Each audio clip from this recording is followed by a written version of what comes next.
Hello बच्चों, कैसे हैं आप सब लोग। I hope all of you are doing amazingly great. First of all welcome to this class. तो आज हम हैं डिटर्मिनेंट्स के लेक्चर नंबर 3 के ऊपर। ठीक है, आज के सेशन में हम क्या करने वाले हैं, सबसे पहले तो क्वेश्चंस प्रैक्टिस करेंगे। हमने लास्ट क्लास में सारी प्रॉपर्टीज निपटा दी है। ठीक है, सारी प्रॉपर्टी 6 प्रॉपर्टी हमने पढ़ी है डिटर्मिनेंट की। तो उसके ऊपर अपन इंपॉर्टेंट क्वेश्चंस प्रैक्टिस करने वाले हैं, ऐसे सवाल जो कि आपके बोर्ड्स के लिए भी इंपॉर्टेंट है और आपके जेई के लिए तो है ही इंपॉर्टेंट। ठीक है, तो बहुत सारे अच्छे क्वेश्चंस प्रैक्टिस करेंगे। उसके बाद में हम मल्टीप्लिकेशन ऑफ डिटर्मिनेंट सीखेंगे। ठीक है, आज के जो टॉपिक होने वाले हैं वो मल्टीप्लिकेशन ऑफ डिटर्मिनेंट, कि अगर दो डिटर्मिनेंट लिख रखे हैं तो उसको कैसे मल्टीप्लाई किया जाए वो अपन लोग सीख जाएंगे। ठीक है, उसके बाद maximum and minimum value of determinant अपन सीखेंगे। Maximum and minimum value of determinant, ये भी हम आज की क्लास में सीखने वाले हैं और बहुत सारे amazing amazing previous year questions हम लोग प्रैक्टिस करेंगे। तो चलिए फिर शुरू किया जाए। आई होप आप लोग बहुत अच्छे से अपनी पढ़ाई वढ़ाई कर रहे होंगे, है ना, अच्छे से प्रैक्टिस कर रहे होंगे, बिकॉज अभी जो टाइम है बहुत इंपॉर्टेंट टाइम है। कुछ ही महीने बचे हैं जेईई एग्जाम के लिए, और तब तक के लिए एक एक चैप्टर पे और उस चैप्टर के एक एक टॉपिक पे हमें कमांड बनाना है।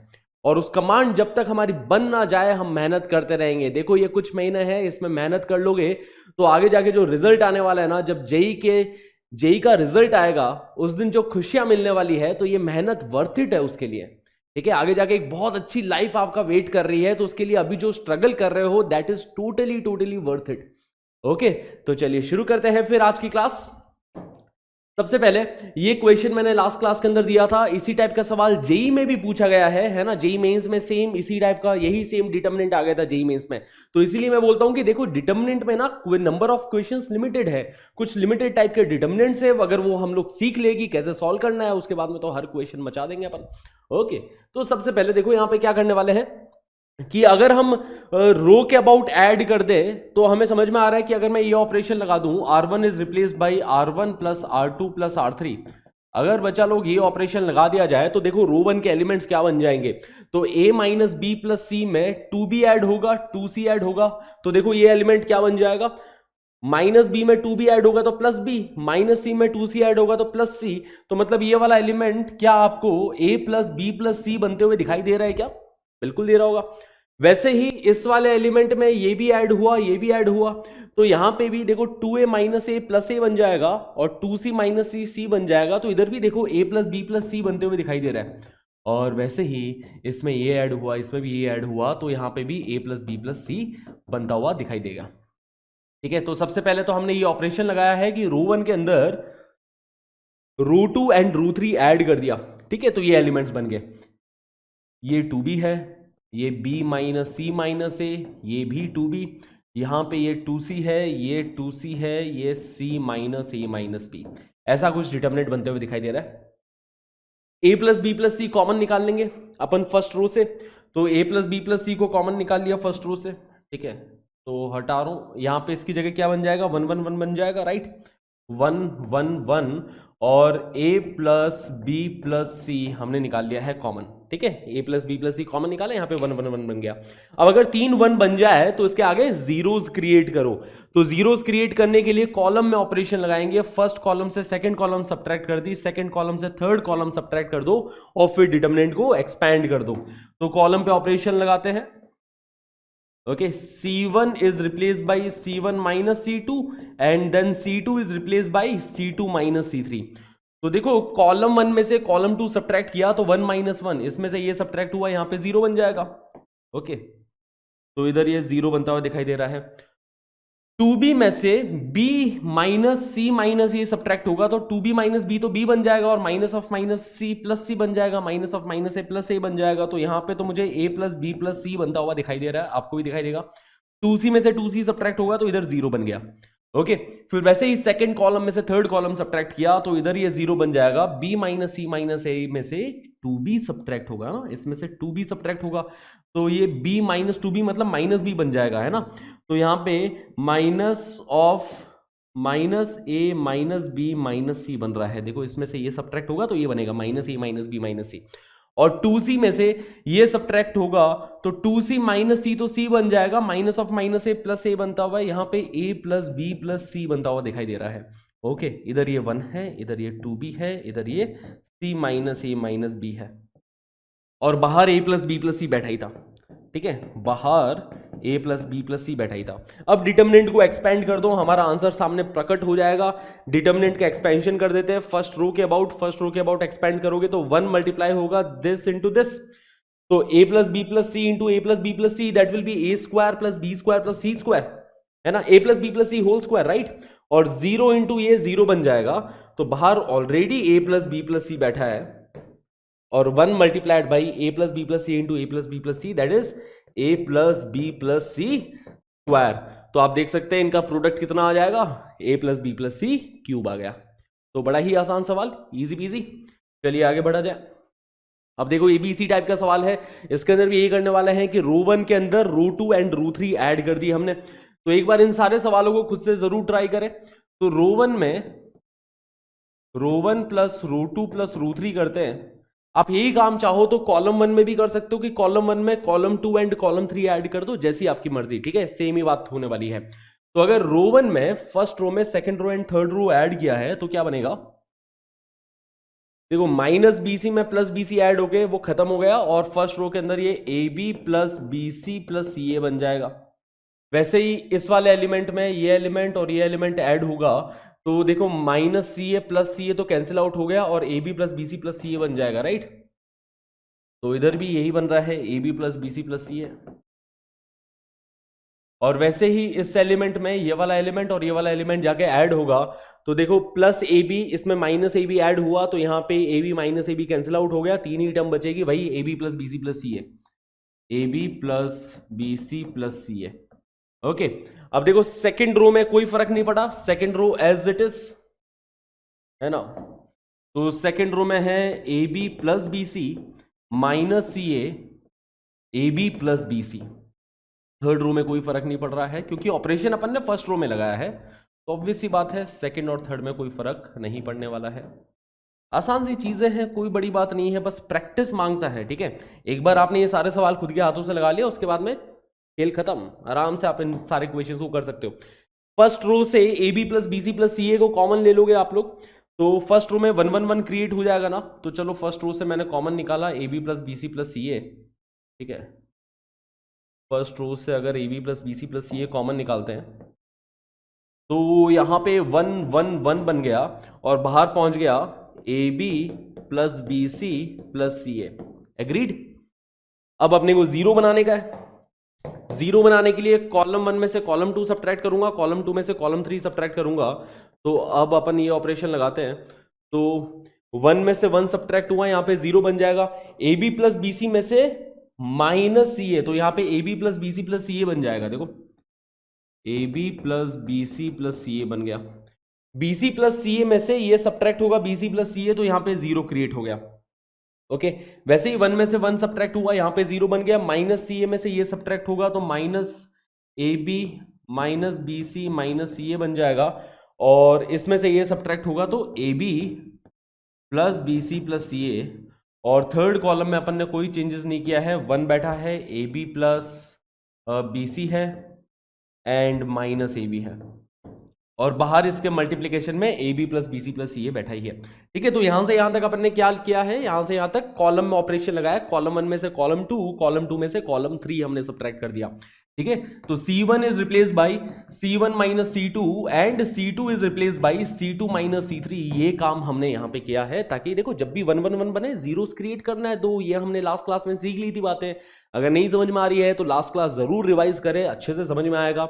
ओके, बाहर ये A B plus B C plus C a भी बैठा है ना, इसको भूल मत जाना, ऐसा नहीं बाहर बैठा है तो भूल गए तुम उसको। अब इस डिटर्मिनेंट की वैल्यू कैलकुलेट करोगे, तो 1 multiplied by this into this minus 0 into this, 0 into this तो 0 बना देगा। 1 मल्टीप्लाई बाय ये क्या बन रहा है, A B plus B C plus C A का स्क्वायर बन रहा है।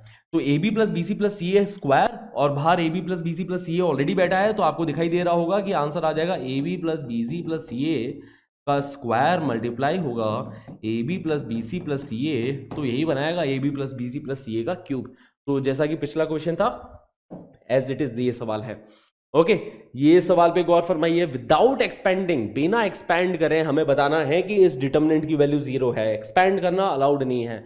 और बिना एक्सपेंड करे ही बताने में मजा आएगा, ठीक है, अदरवाइज मजा नहीं आएगा। अब देखो इसके अंदर ट्रिक देखो, 1 1 1 है ऑलरेडी, ठीक है, बट मैं यहाँ पे यार जीरोस क्रिएट नहीं करूंगा, ठीक है, ऐसा नहीं कि यार जीरोस क्रिएट कर दिया, एक अलग क्रिएटिव मेथड देखना इस क्वेश्चन का। इस क्वेश्चन को मैं कैसे करने वाला हूं ना, कि यहाँ पे ए बी प्लस ए सी है, यहाँ पे बी सी प्लस बी ए है, यहाँ पे सी ए प्लस ए बी है। देखो सिंपल सी बात है कि कॉलम 3 में कॉलम 2 ऐड कर रहा हूं, या फिर ऐसा समझो कि कॉलम 2 में कॉलम 3 ऐड कर दो, दोनों में से कुछ भी चलेगा।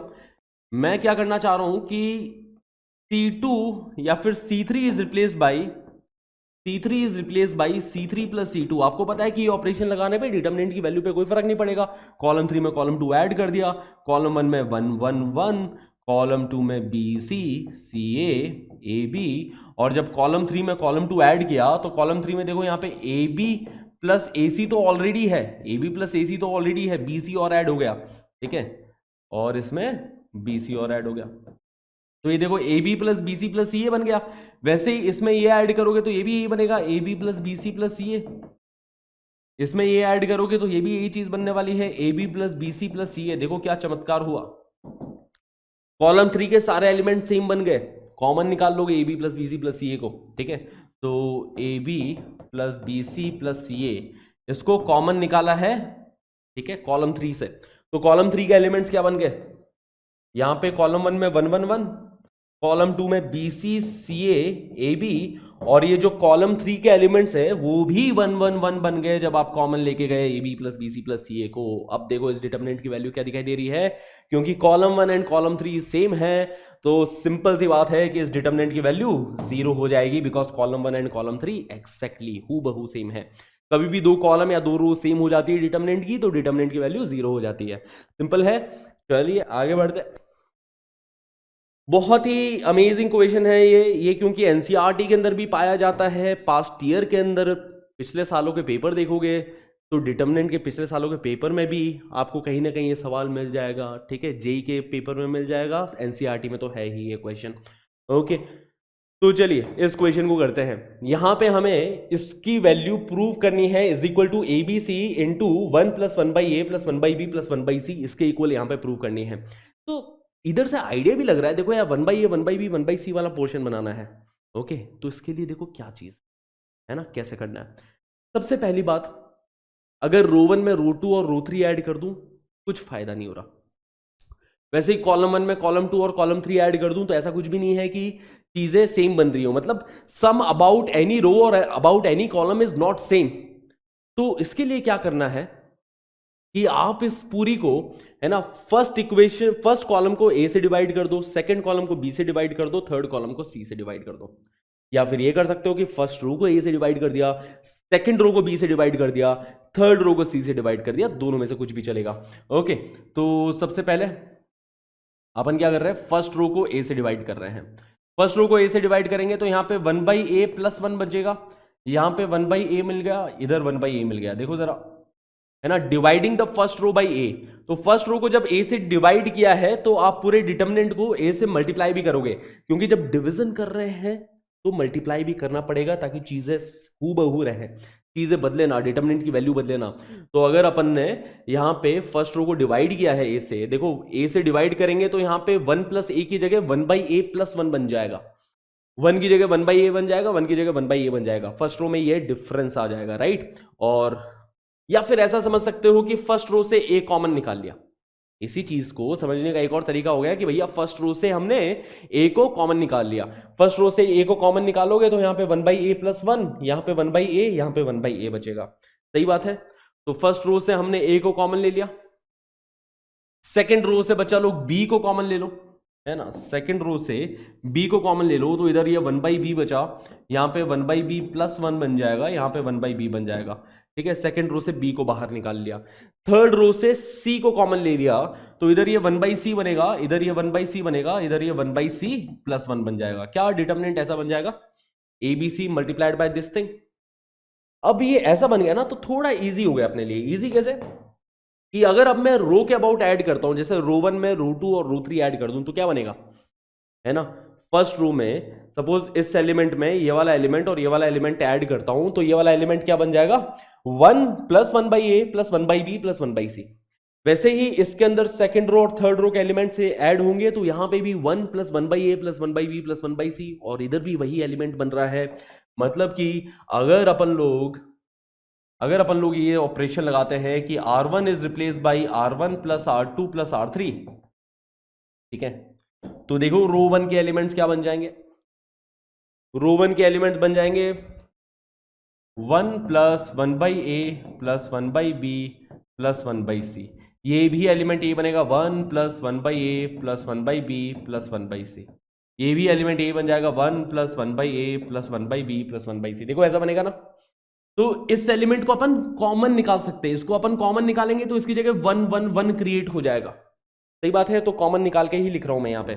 ठीक है, हमने ये ऑपरेशन लगाया, उसके बाद में इस एलिमेंट को कॉमन ले लिया, तो बाहर ABC ऑलरेडी बैठा है, बाहर ABC ऑलरेडी बैठा है, और 1/a 1 plus 1/a plus 1/b plus 1/c बाहर आ गया। और अब देखो रो 1 के अंदर क्या 1 1 1 क्रिएट हो गया है ना। रो 2 एज इट इज है 1/b प्लस 1 1/b। ठीक है, यहां पे 1/c प्लस 1, नहीं 1/c ही है इधर तो। ठीक है, 1/c एंड 1/c प्लस 1। देखो जरा ध्यान से यार, ध्यान से देखने का कि रो 1 के अंदर रो 2 और रो 3 ऐड किया, तो रो 1 के अंदर जब रो 2 और रो 3 ऐड करोगे तो रो 1 का हर एलिमेंट यही बन जाएगा। फिर हमने उसको कॉमन निकाला तो यहां पे रो 1 का हर एलिमेंट 1 बन जाएगा, है ना। देख के सोचो, ठीक है, देखो देखो देखो, ध्यान से देखो और सोचो, या सोच के देखो, समझ में आ जाएगी चीजें। ओके, अब इधर ये 1 1 1 बन रहा है ना, यहां पे जीरोस क्रिएट करने हैं हमें, ठीक है, क्योंकि 3 1 दिखाई दे रहे हैं। अब इसको जीरो बनाना है, जीरो बनाने के लिए क्या करेंगे कि कॉलम 1 से कॉलम 2 सब्ट्रैक्ट कर दो, कॉलम 2 से कॉलम 3 सब्ट्रैक्ट कर दो। ठीक है, तो ऑपरेशन यहां पे लगा रहे हैं कि C1 is replace by C1 minus C2 and C2 is replace by C2 minus C3। Column 1 से कॉलम 2 सब्ट्रैक्ट किया। ओके, तो ABC ऑलरेडी बाहर बैठा है, 1 plus 1/a plus 1/b plus 1/c already बाहर बैठा है। डिटर्मिनेंट के अंदर देखो क्या बनेगा, 1 में से 1 सब्ट्रैक्ट हुआ, यहां पे 0 बन जाएगा। 1/b में से 1/b प्लस 1 सब्ट्रैक्ट करोगे तो यहां -1 बनेगा। 1/c में से 1/c सब्ट्रैक्ट करोगे, यहां पे 0 बन जाएगा। फिर से देखो, 1 में से 1 सब्ट्रैक्ट किया, यहां पे 0 बन गया। 1/b प्लस 1 में से 1/b सब्ट्रैक्ट किया तो यहां पे 1 बन जाएगा। 1/c में से 1/c प्लस 1 सब्ट्रैक्ट किया तो यहां पे -1 बन गया। और इधर थर्ड कॉलम में चीजें एज इट इज, ठीक है, थर्ड कॉलम में कोई चेंजेस नहीं। अब इस डिटर्मिनेंट की वैल्यू इजीली कैलकुलेट कर सकते हैं। क्या आ रही है बच्चा लोग इस डिटर्मिनेंट की वैल्यू? देखो जरा ध्यान से कि फर्स्ट रो के अबाउट एक्सपेंड करोगे तो 1 multiplied by -1 into -1 that will B +1 -0। 1 multiply by +1 -0, यही डिटर्मिनेंट की वैल्यू आ जाएगी रो 1 के अबाउट एक्सपेंड करने पे, क्योंकि 0 multiplied by its cofactor 0, 0 multiplied by its cofactor 0, 1 multiplied by +1 that will B 1 only. तो इस डिटर्मिनेंट की वैल्यू कितनी आ रही है? 1 आ रही है इस डिटर्मिनेंट की वैल्यू। तो अपना आंसर आ गया कि ABC into 1 plus 1/a plus 1/b plus 1/c hence proved. Okay, simple. तो बहुत इजी क्वेश्चन, बस हमें पहला स्टेप इसमें ध्यान रखना है। इस क्वेश्चन के अंदर अगर आपको ये सवाल दिखाई दे तो अगर आपको पहला स्टेप आपने सही जज कर लिया, इसके आगे की कहानी बहुत सिंपल है। अगर आप किसी भी और तरीके से जाते हो तो क्वेश्चन बहुत लेंदी हो जाएगा, ठीक है, किसी भी और तरीके से एक्सपेंड करना बहुत मुश्किल हो जाएगा। और अगर आप इस तरीके से करते हो कि फर्स्ट रो से A को कॉमन लिया, सेकंड से B को, थर्ड से C को, तो यहां पे ऐसा बन जाएगा। फिर रो 1 में रो 1 प्लस रो 2 प्लस रो 3 कर दिया तो रो 1 का हर एलिमेंट ये बन जाएगा जिसको अपन ने कॉमन ले लिया, और खत्म कहानी। बहुत इजी क्वेश्चन है ना। चलिए आगे बढ़ा जाए फिर। ओके, अब ये सवाल देखो, prove that the value of this determinant is equal to 0, है ना। इस डिटर्मिनेंट की वैल्यू 0 है, ये हमें प्रूव करना है। तो जब भी ऐसा चीज हो ना कि इधर BC लिखा है, इधर CA लिखा है, इधर AB लिखा है, मैं इधर इन तीनों एलिमेंट्स को ABC बनाने की कोशिश करूंगा। तीनों एलिमेंट्स को क्या बनाने का है अपने को? ABC बनाने का है। तो इसके लिए क्या किया कि फर्स्ट रो को A से मल्टीप्लाई कर दिया, फर्स्ट रो को A से मल्टीप्लाई कर दिया, सेकंड रो को B से मल्टीप्लाई करोगे, थर्ड रो को C से मल्टीप्लाई करोगे, ताकि ये एलिमेंट ABC ABC ABC बन जाएगा। ठीक है, सबसे पहले तो अपन ये काम करना चाह रहे हैं। ओके, तो फर्स्ट रो को अगर A से मल्टीप्लाई करेंगे तो AB² C², यहां पे ABC और यहां पे AB प्लस AC बन जाएगा। एग्रीड? तो जब ए से मल्टीप्लाई किया है फर्स्ट रो को, तो डिटर्मिनेंट को डिवाइड बाई ए कर दो ताकि डिटर्मिनेंट की वैल्यू में कोई फर्क ना आए। सेकेंड रो को बी से मल्टीप्लाई कर रहे हैं, तो ये बन जाएगा A square B C square. देखो ए स्क्वायर सी स्क्वायर ऑलरेडी था, बी से मल्टीप्लाई हो गया। यहाँ पे सी ऑलरेडी था, बी से मल्टीप्लाई होके ए बी सी बन जाएगा। इसको अगर बी से मल्टीप्लाई कर रहे हैं तो ये B C plus A B बन जाएगा। ठीक है, तो जब बी से मल्टीप्लाई किया तो बी से डिवाइड भी कर दो।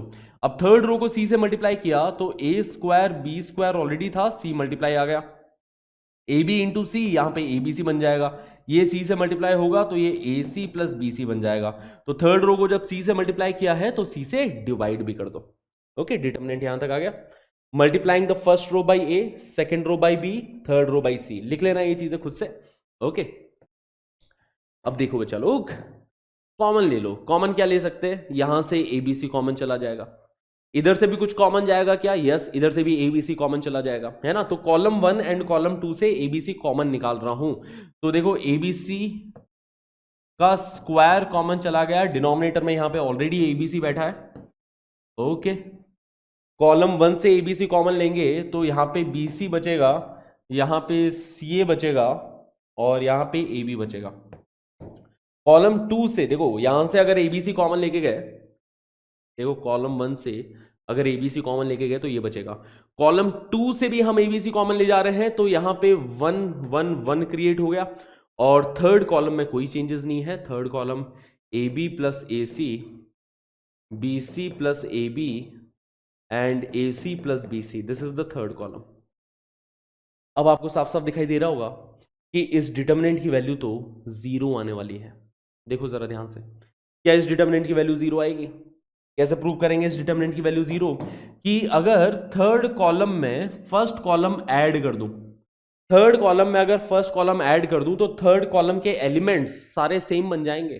थर्ड कॉलम के एलिमेंट्स सारे के सारे A B plus B C plus C A आ जाएंगे।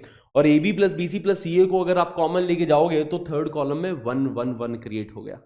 ठीक है, और सेकंड में भी 1 1 1, थर्ड में भी 1 1 1 होगा, तो वैल्यू तो जीरो आई जाएगी। तो मैं क्या बोल रहा हूं कि इसके आगे अपन क्या कर रहे हैं कि C3 में C3 प्लस C1, कॉलम 3 में कॉलम 1 ऐड कर रहे हैं। देखो बाहर ऑलरेडी ABC बैठा है मल्टीप्लीकेशन में। ओके, यहां पे ये BC हो गया, यहां पे CA, यहां पे AB, 1 1 1। थर्ड कॉलम में फर्स्ट कॉलम ऐड किया तो थर्ड कॉलम के element AB plus BC plus CA, ये भी AB plus BC plus CA, ये वाला एलिमेंट भी AB plus BC plus CA, ऐसा बन रहा है। थर्ड कॉलम से A B plus B C plus सी ए को कॉमन लेके जाओगे तो यहाँ पे 1 1 1 क्रिएट हो गया। ठीक है, या फिर डायरेक्टली बोल सकते हैं कि देखो ये दोनों कॉलम प्रोपोर्शनल है ना, ये भी 1 1 1 और इसमें से भी अगर ये कॉमन लेके चले गए तो 1 1 1 प्रोपोर्शनल। तो कभी भी अगर दो कॉलम या रो प्रोपोर्शनल आ जाती है तो डिटर्मिनेंट की वैल्यू जीरो हो जाती है। तो इसलिए इस डिटर्मिनेंट की वैल्यू क्या हो गई, जीरो हो गई। तो वही अपने को प्रूव करना था। तो बिना एक्सपैंड किए हमने प्रूव कर लिया कि देखो इस डिटर्मिनेंट की वैल्यू जीरो है। मजेदार, मजा आ रहा है। चलो अगला सवाल देखते हैं। Prove the following without expanding. अभी भी हमें बिना एक्सपेंशन के प्रूव करना है कि इस डिटर्मिनेंट की वैल्यू जीरो है। तो यहां पे मैं क्या करने वाला हूं कि देखो इस कॉलम के अबाउट अपन दो डिटर्मिनेंट में ब्रेक कर सकते हैं, है ना। इस कॉलम के अबाउट दो डिटर्मिनेंट में टूट जाएगा। अपने को पता है, फिफ्थ प्रॉपर्टी याद करो, लास्ट क्लास में पढ़ी थी फिफ्थ प्रॉपर्टी, है ना, कि किसी भी कॉलम या किसी भी रो के अबाउट अपन डिटर्मिनेंट को ब्रेक कर सकते हैं। ठीक है, तो चलिए ब्रेक करते हैं। तो ये determinant first column 1 1 1, second column A B C और थर्ड कॉलम में A square B square C square को रखा हमने। ठीक है, माइनस फर्स्ट कॉलम में 1 1 1, सेकेंड में ए बी सी और यहाँ पे B C C A B को रख दिया। देखो इस तरीके से माइनस हो जाएगा ना, इस तरीके से डिटर्मिनेंट ब्रेक हो जाएगा। देखो इसमें कोई फर्क नहीं पड़ेगा, ये चीज सेम है, ये चीज सेम है। बस ये जो थर्ड कॉलम है ना, ये A square minus B C, B square minus C A, C square minus A B, इसके अबाउट अपन ने दो डिटर्मिनेंट्स में ब्रेक कर दिया है। ओके, तो ऐसा दो डिटर्मिनेंट में ब्रेक हो गया, एक्सपेंशन नहीं करना है।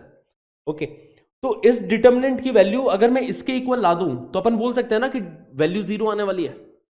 अगर ये डेल्टा टू डिटर्मिनेंट है, सपोज इस डिटर्मिनेंट को मैं डेल्टा 1 बोलता हूं, है ना, इस डिटर्मिनेंट को डेल्टा 1 बोलता हूं, इस डिटर्मिनेंट को अपन डेल्टा 2, इसको मैं अलग से ले जा रहा हूं और मैं बस ये बोल रहा हूं कि अगर मैं डेल्टा टू को डेल्टा वन के इक्वल, डेल्टा वन जैसा ही बना दूं, तो अपन बोल सकते हैं ना कि delta one minus delta two is equal to zero आ जाएगा। ठीक है, तो डेल्टा टू को अपन डील करते हैं अलग से। डेल्टा टू यहां पे है 1 1 1 A B C B C C A B. वैसे तो देखो डायरेक्टली मैं आपको दिखाने की कोशिश करता हूं कि यार ये दोनों सेम डिटर्मिनेंट है। कैसे कि यार फर्स्ट रो को ए से मल्टीप्लाई कर दो, क्योंकि यहां पे एबीसी बनाने की कोशिश करोगे, सेकंड को बी से, थर्ड को सी से। तो यहां पे देखो ए स्क्वायर एबीसी, इधर बी स्क्वायर एबीसी, यहां पे सी स्क्वायर एबीसी। एबीसी कॉमन लेके जाओगे तो दिख सकता है कि यहां पे ये दोनों की डिटर्मिनेंट की वैल्यू सेम आ जाएगी। तो ये तो ऊपर ऊपर से मैंने आइडिया दिया है, ठीक है, कि अगर आप खुद से करना चाहो इसके आगे तो इस आइडिया के ऊपर काम कर सकते हो। अब चलिए थोड़ा डिटेल में देखते हैं कि फर्स्ट रो को ए से मल्टीप्लाई कर रहा हूं। फर्स्ट रो को ए से मल्टीप्लाई कर दिया तो फर्स्ट रो के अंदर ए स्क्वायर ए बी सी बन जाएगा। तो जब आपने फर्स्ट रो को ए से मल्टीप्लाई किया है तो डिटर्मिनेंट को डिवाइड भी करो ए से, क्योंकि बेसिकली आपने डिटर्मिनेंट को ए से मल्टीप्लाई कर दिया ना। डिटर्मिनेंट को आपने ए से मल्टीप्लाई कर दिया तो डिटर्मिनेंट को ए से डिवाइड करो। सेकेंड रो में अपन बी प्रदान करना चाहते हैं, तो यहां पे B square A B C बन जाएगा, तो इधर बी से डिवाइड भी करो। थर्ड रो को सी से मल्टीप्लाई किया तो सी स्क्वायर ए बी सी, तो यहां पे सी से डिवाइड भी कर दो। डिटर्मिनेंट की वैल्यू पे कोई फर्क नहीं पड़ा है, कोई फर्क नहीं पड़ा है यार डिटर्मिनेंट की वैल्यू पे। आप चाहो तो वापस से ए कॉमन ले जा सकते हो फर्स्ट रो से। फर्स्ट रो से वापस से ए कॉमन लेके गए तो 1a bc बन जाएगा और a से a कैंसिल आउट हो जाएगा बाहर। सेकंड रो से वापस b, थर्ड रो से वापस c कॉमन लेके गए तो वापस यहीं पहुंच जाओगे। ठीक है, बस मैं बता रहा हूं कि रिवर्सिबल प्रोसेस है ये, है ना, कि इधर से इधर भी आ सकते हैं, इधर से इधर भी जा सकते हैं, पर इधर से इधर क्यों जाएंगे अपन, और आगे बढ़ेंगे। ओके चलिए, थर्ड कॉलम से एबीसी कॉमन निकाल लिया। थर्ड कॉलम से एबीसी कॉमन निकाला तो ये ए B C A square B square C square और यहाँ पे 1 1 1 क्रिएट हो गया। थर्ड कॉलम से ए बी सी मैंने बाहर निकाल लिया, डिनोमिनेटर में ऑलरेडी ए बी सी बैठा था, कैंसिल आउट होके ये 1 बन जाएगा। अब देखो क्या delta one delta two same है, सेम है बच्चा लोग, ठीक है, ये डेल्टा टू आया है। अब इसी के अंदर अगर मैं दो बार इंटरचेंज मारूंगा ना कॉलम कि C1 और C3 को इंटरचेंज किया, C1 और C3 को, है ना, कॉलम 1 एंड कॉलम 3 को इंटरचेंज कर दो, फिर कॉलम 3 एंड कॉलम 2 को इंटरचेंज कर दो, है ना। C1 is interchange with C3 and C2 is interchange with C3, ठीक है। पहले C1 C3 को इंटरचेंज किया, फिर C2 C3 को इंटरचेंज कर दिया। तो दो बार अगर इंटरचेंज कर रहे हैं तो डिटर्मिनेंट की वैल्यू पे कोई फर्क नहीं पड़ने वाला है। ओके, तो यही डिटर्मिनेंट ऐसा बन जाएगा, है ना। यहाँ पे 1 1 1 आ गया क्योंकि कॉलम 1 कॉलम 3 को इंटरचेंज किया। ABC इधर गया था बट अब फिर कॉलम 2 और कॉलम 3 को इंटरचेंज किया तो ABC फाइनली कॉलम 2 में अब सेटल हो चुका है और A square B square C square column 3 में सेटल हो चुका है, ठीक है। तो अपन देख सकते हैं कि डेल्टा 2 की वैल्यू भी यही आ गई और डेल्टा 1 की भी वैल्यू यही है। Hence we can say that delta 1 is equal to delta 2. It implies that delta 1 minus delta 2 its value will be 0. delta 1 minus delta 2 की वैल्यू 0 आ गई, है ना। मजेदार सवाल। तो इन सारे सवालों के साथ खेलो, मजा आएगा इन सारे क्वेश्चंस के साथ खेलने में, ठीक है। पहले हमने स्प्लिट कर दिया है और यहाँ पे डेल्टा 2 के साथ मैंने डील किया है, डेल्टा 1 को तो मैंने छेड़ा भी नहीं है क्योंकि ये तो बड़ा ही स्टैंडर्ड सा डिटर्मिनेंट है। इसकी वैल्यू भी वैसे अपने को पता होती है ना। इस डिटर्मिनेंट की value a minus B into B minus C into C minus A होती है, याद है लास्ट क्लास में हमने देखा था। तो इस डिटर्मिनेंट की वैल्यू भी अपने को पता रहती है। डेल्टा 2 में चेंजेस किए हैं हमने और डेल्टा 2 में ये चेंजेस किए हैं और डेल्टा 2 को डेल्टा 1 के ही इक्वल प्रूव कर दिया मैंने, है ना। डेल्टा 2 में इस तरीके से चेंजेस किए हैं कि ये डेल्टा 1 जैसा ही बन गया और हमने देख लिया कि यार डेल्टा 2 डेल्टा 1 तो सेम है, बस इनकी शक्लें अलग अलग है ना, इनकी शक्ल अलग अलग है। बाकी डेल्टा 2 एंड डेल्टा 1 सेम है, तो इसलिए डेल्टा 2 माइनस डेल्टा 1 क्या हो जाएगा, 0 हो जाएगा, सिंपल। चलिए, if x, y and z are distinct and delta is equal to this and that is equal to 0, then prove that x, y, z is equal to -1. इस determinant की वैल्यू 0 के इक्वल दे रखी है, अपने को x, y, z की value prove करनी है कि -1 के इक्वल है, ठीक है। तो यहां पे भी स्प्लिट करने का आइडिया आ रहा है सबसे पहले कि कॉलम 3 से स्प्लिट कर दिया, कॉलम 3 के अबाउट दो डिटर्मिनेंट में यहां पे स्प्लिट किया। ओके, तो कॉलम 1 एंड कॉलम 2 पे कोई फर्क नहीं पड़ेगा। कॉलम 1 में x, y, z, कॉलम 2 में x square y square z square, column 3 में 1 1 1 प्लस यहाँ पे x y z x square y square z square और इधर x cube y cube z cube. देखो बच्चा लोग, है ना, देखो 1 1 1 यहाँ पे रख दिया, x cube y cube z cube को इधर ले गया, है ना। तो कोई चेंजेस यहाँ पे बेसिकली स्प्लिट कर दिया और कुछ नहीं किया। ओके, अब इसके आगे मैं क्या करने वाला हूं, ठीक है। तो इसके अंदर से मैंने क्या किया कि कॉलम 1 एंड कॉलम 3 को इंटरचेंज कर रहा हूं। C1 is interchange with C3, then C2 is interchange with C3, ठीक है। कॉलम 1 कॉलम 3 को इंटरचेंज कर दिया और फिर कॉलम 2 कॉलम 3 को इंटरचेंज कर दिया, तो ये डिटर्मिनेंट क्या बन जाएगा, ये वाला डिटर्मिनेंट 1 1 1। यहां पे कॉलम 2 में एक्स वाई जेड पहुंच गया, कॉलम 3 के अंदर x square y square z square. देखो जब दो बार इंटरचेंज करते हैं ना तो डिटर्मिनेंट की वैल्यू पे कोई फर्क नहीं पड़ता। जब एक बार इंटरचेंज किया तो डिटर्मिनेंट की वैल्यू नेगेटिव हो गई, बट अगर दो बार इंटरचेंज कर दिया तो डिटर्मिनेंट की वैल्यू एज इट इज आ गई। ओके, तो ऐसा ये डिटर्मिनेंट बन गया। इसमें से क्या कॉमन ले जा सकते हैं, इसमें से फर्स्ट रो से एक्स को कॉमन ले गए, सेकेंड रो से वाई को कॉमन ले गए, थर्ड रो से जेड को कॉमन ले गए, तो यहां पे बचेगा 1 एक्स एक्स स्क्वायर, इधर ये 1 वाई वाई स्क्वायर, इधर ये 1 जेड जेड स्क्वायर, ये बन गया। अब इन दोनों का सम निकालना है अपने को, तो ये डिटर्मिनेंट तो सेम बन रहा है और इस डिटर्मिनेंट की वैल्यू भी अपने को पता है, तो ये डिटर्मिनेंट कॉमन ले लिया बेसिकली, है ना। ये 1 into this determinant plus x y z into this determinant, इस डिटर्मिनेंट को कॉमन ले लो, तो इस डिटर्मिनेंट को कॉमन लेंगे तो यहां पे बनेगा 1 1 1 x y z x square y square z square. इस डिटर्मिनेंट को कॉमन ले लिया तो यहाँ पे 1 प्लस एक्स वाई जेड बनेगा, देखो, है ना। अगर ये कॉमन गया तो यहाँ पे 1 प्लस एक्स वाई जेड बना और इक्वल टू ये दे रखा है 0, इक्वल टू ये क्या दे रखा है, 0 दे रखा है। तो जब product of two things is equal to 0 तो या तो ये 0 या फिर ये 0, है ना। तो या तो इधर 1 plus x y z is equal to 0, मतलब इधर से एक्स वाई जेड की वैल्यू क्या आ गई, -1,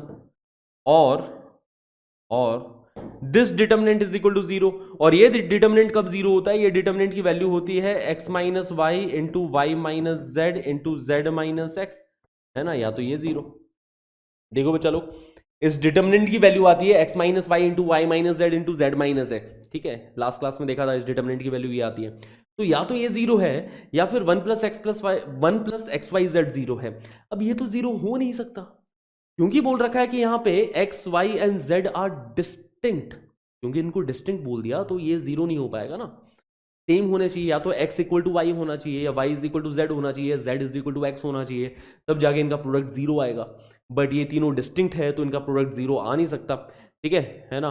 this is not possible, this is not possible because x is not equal to y, that is not equal to z, तो hence यही 0 हो रहा होगा, मतलब x y z की वैल्यू -1 ही आ रही होगी।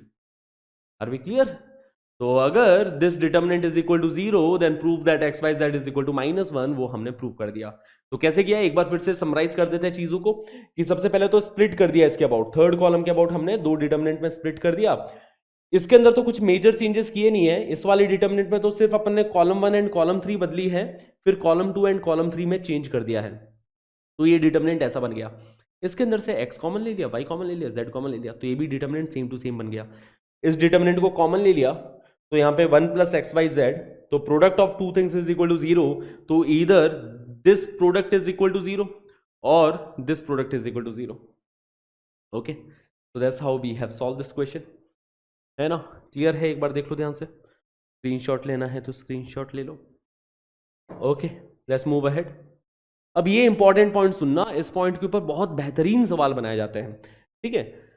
Some determinants are such that there is a factor common between the elements in ith row and ith column। देखो कुछ कुछ डिटर्मिनेंट ऐसे होते हैं जिसके अंदर ith row and ith column में कुछ एलिमेंट्स कॉमन होते हैं, not necessarily eight there junction.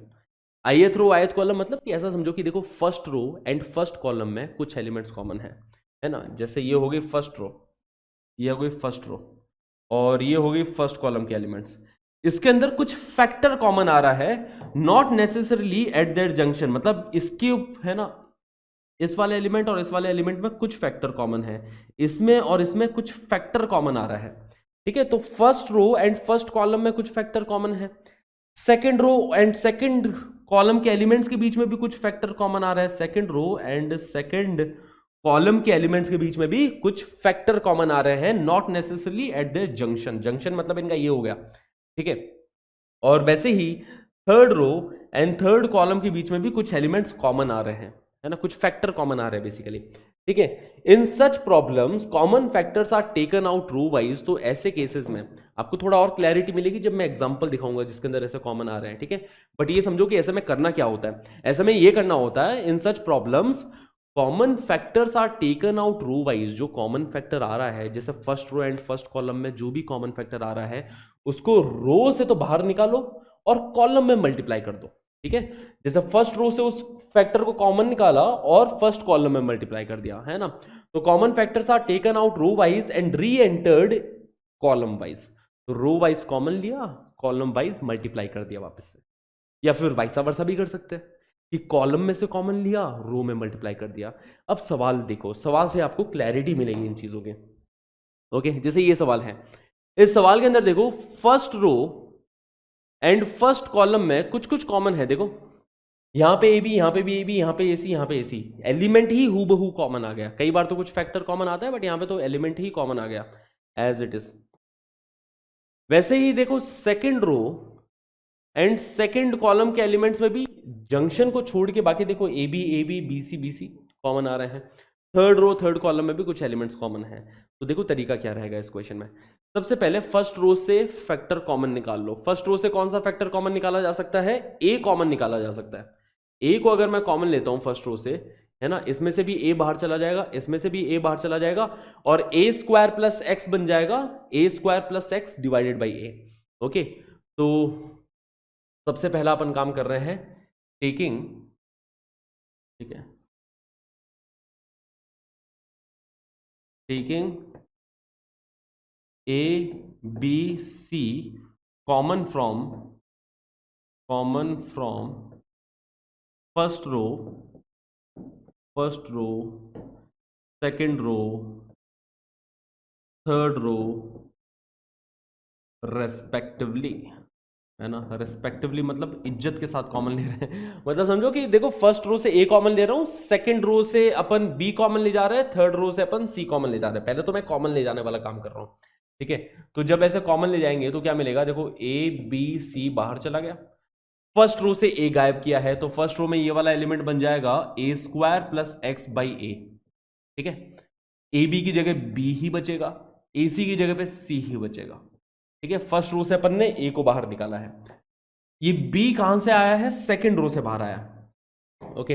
तो सेकंड रो से अगर अपन बी कॉमन लेंगे तो यहां पे ए बी की जगह क्या बचेगा? यहां पे ए बच जाएगा, बी स्क्वायर प्लस एक्स की जगह पे B square plus x divided by B बच जाएगा, बी सी की जगह पे यहां पे सी बच जाएगा। देखो जरा, सही बात है।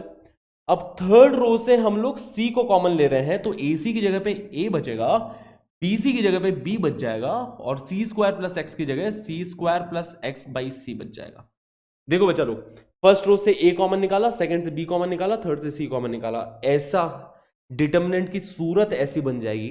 करके देखो एक बार खुद से, ऐसी सूरत बनेगी, ओके। अब वापिस से री एंटर कर दो, अब वापिस से इनको मल्टीप्लाई करो और इस बार हम ए को मल्टीप्लाई कर रहे हैं। देखो रो से कॉमन निकाला था ना, रो से कॉमन निकाला था, हम लोग कॉलम में मल्टीप्लाई कर रहे हैं। फर्स्ट कॉलम में ए को मल्टीप्लाई कर दो, तो फर्स्ट कॉलम में जब ए जाएगा तो A square plus x by ए से मल्टीप्लाई होके ए स्क्वायर प्लस एक्स बन जाएगा, ए स्क्वायर बन जाएगा, यहां पे भी ए स्क्वायर बन जाएगा। आपको पता है ना कि जब किसी एलिमेंट को मल्टीप्लाई कर रहे हैं या कॉमन ले रहे हैं तो पूरी पूरी रो से या कॉलम से कॉमन लेते हैं, और जब मल्टीप्लाई भी कर रहे हैं तो पूरी पूरी रो या कॉलम में मल्टीप्लाई होता है। तो ए को अपन री एंटर कर रहे हैं कॉलम वाइज, है ना। फर्स्ट कॉलम में मल्टीप्लाई किया ए को, तो इधर ये मिल रहा है ए स्क्वायर प्लस एक्स, यहां पे ये ए स्क्वायर बन जाएगा, यहां पे ए स्क्वायर बन जाएगा। समझ में आ रही बात है। बी को सेकंड कॉलम में मल्टीप्लाई कर रहे हैं, तो बी को जब सेकंड कॉलम में मल्टीप्लाई किया तो बी इंटू बी, यहां पे बी स्क्वायर बनेगा, इधर ये बी स्क्वायर प्लस एक्स बन जाएगा, यहां पे ये बी स्क्वायर बन गया। सी को थर्ड कॉलम में मल्टीप्लाई कर रहे हैं तो ये सी स्क्वायर ये सी स्क्वायर प्लस एक्स बन गया, ठीक है। यहां से यहां तक की जर्नी समझे क्या? इधर से इधर तक की जर्नी क्या है कि रो में से तो कॉमन लिया है, कॉलम में वापस मल्टीप्लाई कर दिया। यही काम अगर आप वाइसा वर्सा भी करते कि कॉलम से कॉमन ले जाते, रो में मल्टीप्लाई करते, तो भी यहीं पहुंचते, सेम सूरत बन जाती बस। ठीक है, अब ये सूरत बड़ी अच्छी है ना, बहुत प्यारी ब्यूटीफुल फेस है अब इसका, क्योंकि अब अपन कॉलम वाइज ऐड कर देना, जैसे कॉलम 1 में कॉलम 2 एंड कॉलम 3 ऐड कर दे तो डिटर्मिनेंट बड़ा ही प्यारा बन जाता है। ठीक है, डिटर्मिनेंट बहुत ही प्यारा बन जाता है अगर कॉलम 1 में कॉलम 2 एंड कॉलम 3 ऐड कर दिया। ठीक है, तो C1 is replace by C1 plus C2 plus C3। Column 1 के अंदर कॉलम 2 ऐड कर रहा हूं एंड कॉलम 3 भी ऐड कर रहा हूं, तो कॉलम 1 का हर एलिमेंट क्या बनेगा, A square plus B square plus C square plus X, है ना, A square plus B square plus C square plus X बन जाएगा। ये वाला एलिमेंट भी देखोगे तो A square plus B square plus C square plus X बनेगा। तो बेसिकली सारे एलिमेंट यही बन रहे हैं, तो उसको कॉमन ही ले लेता हूं ना मैं। तो A square plus B square plus C square plus X को कॉमन निकाला और कॉलम 1 के एलिमेंट्स 1 1 1 क्रिएट हो गए। ओके, कॉलम 2 में कोई चेंजेस नहीं किए हैं, तो ये बी स्क्वायर प्लस एक्स, ये भी बी स्क्वायर, यहां पे ये सी स्क्वायर प्लस एक्स। देख लो ध्यान से, हर एलिमेंट कॉलम 1 का बन रहा था, ये कॉमन इसको निकाल लिया, कॉलम 1 में ये बन गया। ओके, इधर तक अपन पहुंच चुके हैं। अब इसकी वैल्यू क्या दे रखी है, इक्वल टू 0 दे रखी है। ठीक है, इसको अगर मैं इक्वेट करता हूं बच्चा लोग 0 से, तो किधर एक एक्स की वैल्यू आती हुई दिखाई दे रही है यहां से, एक्स की वैल्यू इजीली समझ में आ रही है कि this factor is equal to 0। अगर ये फैक्टर 0 है, मतलब A square plus B square plus C square plus X बराबर 0, it implies X is equal to negative of A square plus B square plus C square. तो ये हमारा answer हो गया। इस डिटर्मिनेंट को फर्दर सॉल्व करने की जरूरत पड़ी नहीं, है ना, क्योंकि यही हमारा, एक तो ये आंसर हो गया। ठीक है, x is equal to negative of, अच्छा दो आंसर दे रखा है, एक्स बराबर 0 और एक्स बराबर दिस और एक्स बराबर 1 और एक्स बराबर दिस, तो मतलब इस डिटर्मिनेंट को भी सॉल्व करने की जरूरत पड़ेगी, है ना, इस डिटर्मिनेंट को भी सॉल्व करने की जरूरत पड़ेगी। तो चलिए इस डिटर्मिनेंट को अलग से सॉल्व करते हैं। ओके, जगह तो यहाँ पे खत्म हो चुकी है, तो इस डिटर्मिनेंट को अपन अलग से सॉल्व करते हैं यहाँ पे। हाँ जी गाइस, तो इधर देखेंगे ध्यान से, let's find out the value for this determinant, है ना, product of these two things is equal to 0। तो इधर से तो एक रूट मिल गया, इधर से x बराबर ये आ गया, और जब आप इसको इक्वेट करोगे ना 0 से, इस चीज को इक्वेट करोगे 0 से, तो पहले इस डिटर्मिनेंट को थोड़ा सिंप्लीफाई कर दो। सिंप्लीफाई करने के लिए 1 1 1 बना है, 0 0 बनाने की कोशिश करनी है, तो उसके लिए अपन ऑपरेशन लगाएंगे। ऑपरेशन क्या लगा रहे हैं कि रो 1 में से रो 2 सब्ट्रैक्ट कर रहे हैं, रो 2 में से रो 3 सब्ट्रैक्ट कर रहे हैं। ठीक है, तो row 1 is replace by row 1 minus row 2 and row 2 is replace by row 2 minus row 3। ठीक है, ये मैं काम करने जा रहा हूं कि फर्स्ट रो में से सेकंड रो सब्ट्रैक्ट कर दिया, सेकंड रो में से थर्ड रो हमने सब्ट्रैक्ट कर दी। ओके, तो डिटर्मिनेंट देखो क्या बनेगा, डिटर्मिनेंट यहाँ पे 1 में से 1 सब्ट्रैक्ट हुआ 0, बी स्क्वायर में से ये चीज सब्ट्रैक्ट होगी, तो यहाँ पे क्या माइनस एक्स बच जाएगा, इधर माइनस एक्स बचेगा, है ना, ये तो 0 बन गया। ठीक है, 1 में से 1 सब्ट्रैक्ट हुआ 0, यहाँ पे माइनस एक्स, सी स्क्वायर में से सी स्क्वायर सब्ट्रैक्ट हो गया, यहाँ पे भी 0 बन जाएगा। ठीक है, तो इधर ये 0 बन गया। फिर देखो रो 2 में से रो 3 सब्ट्रैक्ट होगा, तो 1 में से 1 सब्ट्रैक्ट हुआ 0 बन जाएगा इधर। ठीक है, बी स्क्वायर प्लस एक्स में से बी स्क्वायर सब्ट्रैक्ट होगा, तो यहाँ पे एक्स बचेगा। सी स्क्वायर में से सी स्क्वायर प्लस एक्स सब्ट्रैक्ट होगा, तो यहाँ पे क्या माइनस एक्स बचेगा। हाँ जी सर, और थर्ड रो में कोई चेंजेस नहीं है, थर्ड रो में है 1 B square C square plus X, और अपन इसको भी इक्वेट कर रहे हैं 0 से। जब भी product of two things is equal to 0, तो या तो ये 0, इधर से रूट मिल गया, और जब इसको इक्वेट किया 0 से, तो इधर से भी रूट मिल रहा है। क्या मिल रहा है, एक्सपैंड कर दो अबाउट कॉलम 1, कॉलम 1 के अबाउट एक्सपैंड कर दो। ठीक है, साफ साफ दिख रहा है 1 multiplied by minus x into minus x, that will B plus x square minus 0। तो इस डिटर्मिनेंट की वैल्यू कितनी आ गई, एक्स स्क्वायर आ गई, 1 मल्टीप्लाइड बाई एक्स स्क्वायर। तो एक्स स्क्वायर को जब इक्वेट किया 0 से, तो यहाँ पे एक्स की वैल्यू 0 आ गई, तो एक ये भी हमारा आंसर हो गया। तो इधर एक्स इज इक्वल टू 0 और x is equal to negative of A square plus B square plus C square. ठीक है, So that is our answer, which is either x is equal to 0 or x is equal to negative of a square plus b square plus c square. Option A हमारा सही जवाब. Clear है, clarity है चीजों की. देख लो एक बार ध्यान से, है ना. इस क्वेश्चन को समराइज कर दूं क्या? देखो सबसे पहले क्या किया कि एबीसी कॉमन लिया फर्स्ट रो में से, सेकंड रो में से, थर्ड रो में से, और री एंटर कर दिया कॉलम वाइज. ठीक है, पहला काम तो अपन ने ये किया है. तो डिटर्मिनेंट ऐसा बन गया. उसके बाद में कॉलम 1 में कॉलम 2 एंड कॉलम 3 ऐड किया, तो कॉलम 1 का हर एलिमेंट ये बन जाएगा A square plus B square plus C square plus X, और इधर 1 1 1 क्रिएट हो गया. ठीक है, इसको इक्वेट किया 0 से, तो यहाँ से x की वैल्यू आ गई, और इस डिटर्मिनेंट को इक्वेट किया 0 से, और इस डिटर्मिनेंट को फर्दर सॉल्व किया और इक्वेट किया 0 से, तो यहाँ से x की वैल्यू 0 मिल रही है. तो as simple as that. Clear? Now let's get to the property 7, factor theorem. Factor theorem जैसे हम पॉलिनोमियल में फैक्टर थ्योरम पढ़ते हैं कि अगर x बराबर अल्फा रखने पे पॉलिनोमियल 0 बन रहा है तो x माइनस अल्फा उसका फैक्टर होने वाला है. तो वही फैक्टर थ्योरम यहां पे भी है कि if putting by x is equal to a the value of, ठीक है, the value of determinant vanishes. Fancy name for 0. ठीक है, डिटर्मिनेंट खत्म हो गया, 0 हो गया. अगर x बराबर a पुट किया, डिटर्मिनेंट 0 हो गया, then x minus a is the factor of determinant, है ना. x माइनस ए उस डिटर्मिनेंट का एक फैक्टर होगा. अगर x बराबर a पुट करने पे डिटर्मिनेंट वैनिश हो जाता है, वैल्यू 0 हो जाती है तो.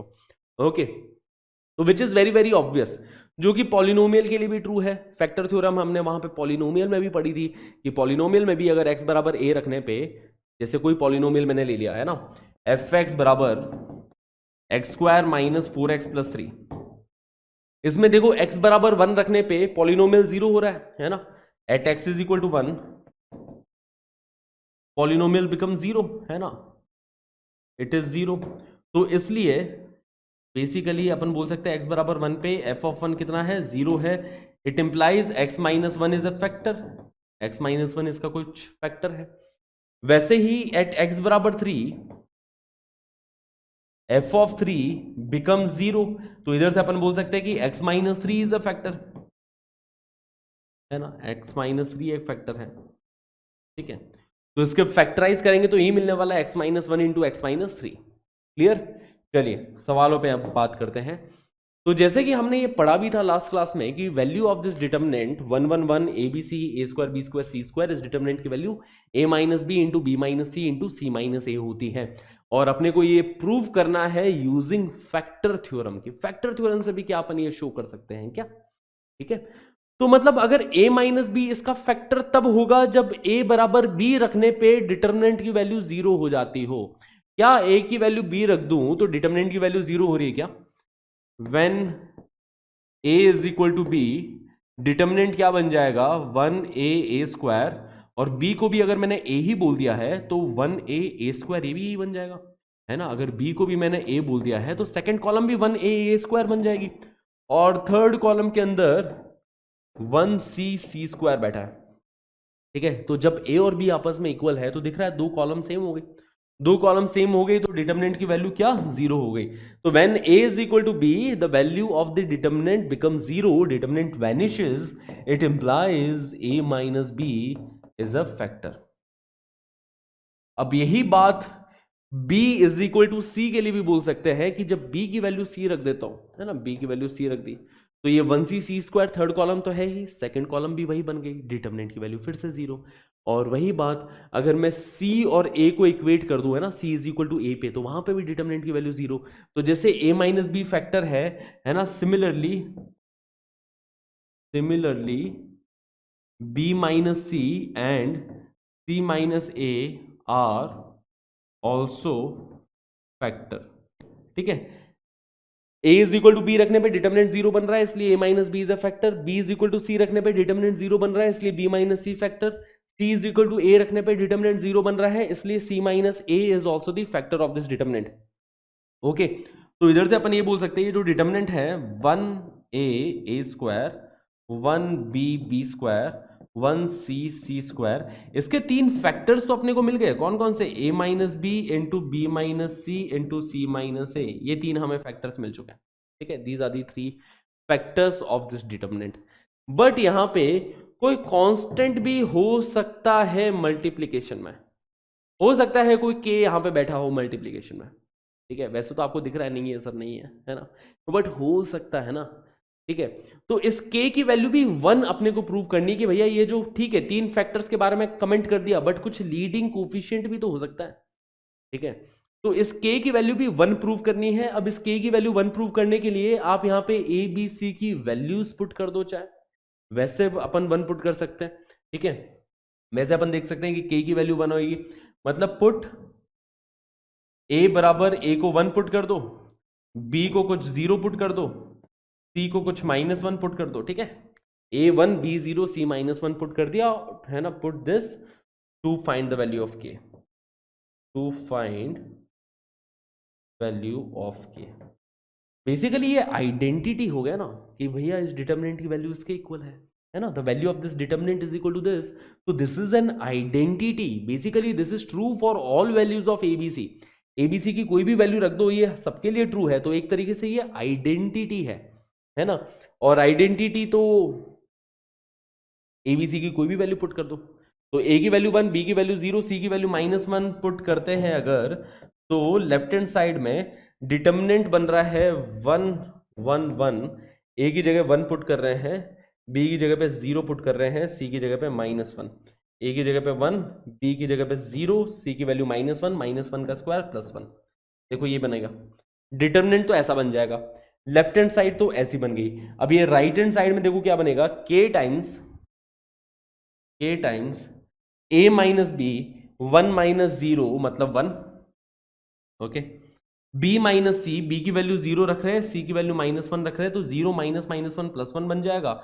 और c माइनस ए, सी की वैल्यू -1 और a की वैल्यू +1, तो यहाँ पे k के मल्टीप्लीकेशन में -2 बन रहा है, देख लो जरा। तो इधर से k की वैल्यू आ जाएगी इजीली, ओके। इस डिटर्मिनेंट की वैल्यू कैलकुलेट कर लो, और इस डिटर्मिनेंट की वैल्यू अपन इजीली कैलकुलेट कर सकते हैं। सेकंड कॉलम के अबाउट एक्सपेंड कर दो, सेकंड कॉलम के अबाउट, ओके। तो सेकंड कॉलम के अबाउट एक्सपेंड करेंगे तो -1 मल्टीप्लाइड बाई 1 माइनस ऑफ -1, ठीक है। देखो a माइनस बी, इधर ये बन रहा है 1 - 0, है ना, 1 - 0 दैट इज 1। b माइनस सी मतलब 0 - -1, 0 - -1 +1 बन जाएगा। c माइनस ए, सी की वैल्यू -1 है और a की वैल्यू +1 है, तो -1 -1 -2 बन रहा है, ओके। और इस डिटर्मिनेंट को एक्सपेंड कर दिया अपन ने किसके अबाउट, सेकंड कॉलम के अबाउट एक्सपेंड कर दो।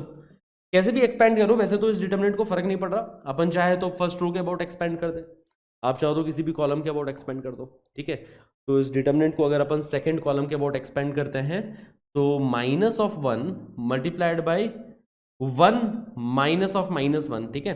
तो ये -1 मल्टीप्लाइड बाई 1 + 1 बन रहा है, is equal to k times -2।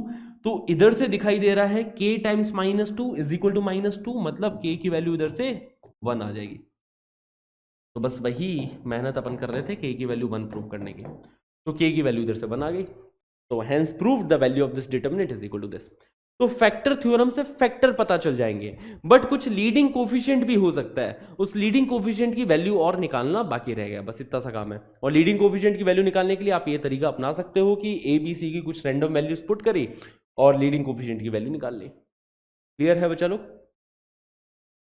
Okay बच्चा लोग, now let's learn about product and multiplication of determinant. देखो डिटर्मिनेंट, हम दो डिटर्मिनेंट को जब भी मल्टीप्लाई करते हैं, जैसे यहाँ पे 3x3 का डिटर्मिनेंट लिया गया है, जैसे हम इसको मल्टीप्लाई कर रहे हैं वैसे ही 2x2 के डिटर्मिनेंट को मल्टीप्लाई कर सकते हैं। डिटर्मिनेंट को मल्टीप्लाई करने के टोटल 4 तरीके हैं। देखो 4 तरीके से मल्टीप्लाई कर रहे हैं, उसमें से एक तरीका यहाँ पे समझो, ठीक है। ये वाला जो मेथड है अपने सामने, ये रो इनटू कॉलम मल्टीप्लीकेशन है, कि हम फर्स्ट रो को फर्स्ट कॉलम के एलिमेंट से मल्टीप्लाई कर रहे हैं, है ना। फर्स्ट रो के एलिमेंट्स को फर्स्ट कॉलम के एलिमेंट के साथ मल्टीप्लाई कर रहे हैं, तो ये वाला एलिमेंट मिल रहा है, देखो जरा, a1 into x1 plus b1 into x2 plus c1 into x3। देखो, तो जब फर्स्ट रो को फर्स्ट कॉलम से मल्टीप्लाई किया तो फर्स्ट रो का पहला एलिमेंट मिला, फिर फर्स्ट रो को सेकंड कॉलम के साथ मल्टीप्लाई करोगे, है ना, फर्स्ट रो को सेकंड कॉलम के साथ मल्टीप्लाई करोगे तो फर्स्ट रो का दूसरा एलिमेंट मिलेगा, है ना। जैसे कि देखो a1 into y1 plus b1 into y2 plus c1 into y3। फिर फर्स्ट रो को थर्ड कॉलम के साथ मल्टीप्लाई किया है तो फर्स्ट रो का थर्ड एलिमेंट मिलेगा। देख सकते हैं a1 into z one plus b one into z two plus c1 into z three. तो ये कैसे अपन कर रहे हैं, रो इंटू कॉलम वाइज, ठीक है, रो इंटू कॉलम वाइज मल्टीप्लीकेशन चल रहा है ये, ठीक है। फर्स्ट रो को पहले फर्स्ट कॉलम से, फिर फर्स्ट रो को सेकंड कॉलम से, फिर फर्स्ट रो को थर्ड कॉलम से मल्टीप्लाई किया तो फर्स्ट रो के तीनों एलिमेंट्स मिल गए। अब यही प्रोसेस अपन सेकंड रो के साथ रिपीट करने वाले हैं कि सबसे पहले सेकंड रो को फर्स्ट कॉलम से अपन लोग मल्टीप्लाई करने वाले हैं, ठीक है। सेकंड रो ली, उसको फर्स्ट कॉलम के साथ मल्टीप्लाई करेंगे तो सेकंड रो का पहला एलिमेंट मिल रहा है, देखो a2 into x1 plus b2 into x2 plus c2 into x3। फिर सेकंड रो को सेकंड कॉलम के साथ मल्टीप्लाई करेंगे तो सेकंड रो का दूसरा एलिमेंट मिलेगा, है ना। फिर सेकंड रो को थर्ड कॉलम के साथ मल्टीप्लाई करेंगे तो सेकंड रो का तीसरा एलिमेंट मिलने वाला है। अब यही सेम प्रोसेस अपन थर्ड रो के साथ रिपीट करेंगे कि थर्ड रो को फर्स्ट कॉलम के साथ मल्टीप्लाई किया तो थर्ड रो का पहला एलिमेंट मिलेगा a3 into x1 plus b3 into x2 plus c3 into x3। इसको सेकंड कॉलम के साथ मल्टीप्लाई किया, third row into second column, तो थर्ड रो का सेकंड एलिमेंट मिल गया। फिर इसको थर्ड कॉलम के साथ मल्टीप्लाई करोगे तो थर्ड रो का थर्ड एलिमेंट मिल जाएगा। तो this is row into column wise multiplication, ठीक है। ये तो अपने पास row into column wise multiplication आ गया, है ना। फर्स्ट रो को पहले इससे, इससे और इससे मल्टीप्लाई किया तो फर्स्ट रो के तीनों एलिमेंट्स मिल रहे हैं। First row into first column, first row का पहला element, first row into second column, first row का second element, first row into third column, first row का थर्ड एलिमेंट, ठीक है। फिर वही सेकंड रो के एलिमेंट्स पाने के लिए तो सेकंड रो को फर्स्ट कॉलम, सेकंड रो को सेकंड कॉलम, सेकंड रो को थर्ड कॉलम, इस तरीके से सेकंड रो के सारे एलिमेंट्स मिल गए। फिर थर्ड रो को फर्स्ट कॉलम, थर्ड रो को सेकंड कॉलम, थर्ड रो को थर्ड कॉलम, तो थर्ड रो के सारे एलिमेंट्स मिल गए। तो ये row into column way of multiplication हमें देखा है। अब इसी तरीके से अपन चाहे तो row into row way of multiplication भी लगा सकते हैं, ठीक है। जैसे रो इंटू कॉलम वे लगाया, इसी तरीके से अपन चाहे तो row into row way of multiplication भी लगा सकते हैं। देखो वो कैसे लगाया जाएगा, ध्यान से देखेंगे यहां पे कि फर्स्ट रो को अब फर्स्ट रो से मल्टीप्लाई करूंगा तो फर्स्ट रो का पहला एलिमेंट मिलेगा, देखो a1 इंटू x1, है ना, a1 x1 plus b1 into y1, तो plus b1 y1 plus c1 into z1 plus c1 z1। Okay, अब फर्स्ट रो को सेकंड कॉलम के साथ मल्टीप्लाई करूंगा, फर्स्ट रो को सेकंड रो के साथ मल्टीप्लाई करूंगा, ठीक है। पहले फर्स्ट रो को फर्स्ट रो के साथ मल्टीप्लाई किया, ये मिल गया। अब फर्स्ट रो को सेकंड रो के साथ मल्टीप्लाई करेंगे तो देखो इसके साथ मल्टीप्लाई किया तो a1 into x2, a1 into x2 plus b1 into y2 plus b1 into y2 plus c1 into z2 plus c1 into z2। Okay, अब यही प्रोसेस अपन थर्ड रो के साथ रिपीट करेंगे कि first row into third row, तो a1 x3 plus b1 y3, a1 x3 plus b1 y3 plus c1 z3। देखो आसान है। तो देखो इस बार row into row way of multiplication कर रहे हैं। फर्स्ट रो को पहले फर्स्ट रो के साथ मल्टीप्लाई किया, फर्स्ट रो का पहला एलिमेंट मिला। फिर फर्स्ट रो को सेकंड रो के साथ मल्टीप्लाई किया, फर्स्ट रो को दूसरा एलिमेंट मिला। फिर फर्स्ट रो को थर्ड रो के साथ मल्टीप्लाई किया, फर्स्ट रो का अपने को तीसरा एलिमेंट मिल गया। ओके, अब यही प्रोसेस अपन सेकंड रो के साथ रिपीट करेंगे कि पहले सेकंड रो को फर्स्ट रो के साथ मल्टीप्लाई करेंगे तो सेकंड रो का पहला एलिमेंट मिलेगा जो कि हो जाएगा a2 x1 plus b2 y1 plus c2 z1, ठीक है। a2 x1 plus b2 y1 plus c2 z1। अब सेकंड रो को सेकंड रो के साथ मल्टीप्लाई करेंगे तो a2 x2 plus b2 y2 plus c2 z2, a2 x2 plus b2 y2 plus c2 z2। अब second row को third row के साथ मल्टीप्लाई करेंगे तो a2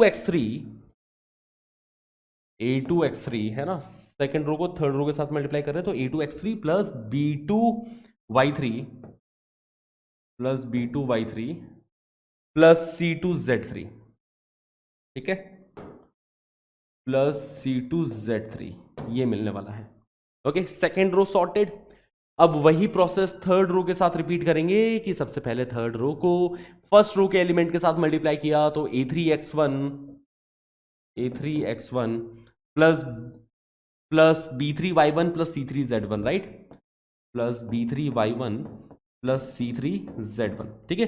थर्ड रो को फर्स्ट रो के साथ मल्टीप्लाई करेंगे, ये मिलेगा। अब थर्ड रो को सेकंड रो के साथ मल्टीप्लाई करोगे तो A3X2 plus B3Y2 plus C3Z2, ठीक है।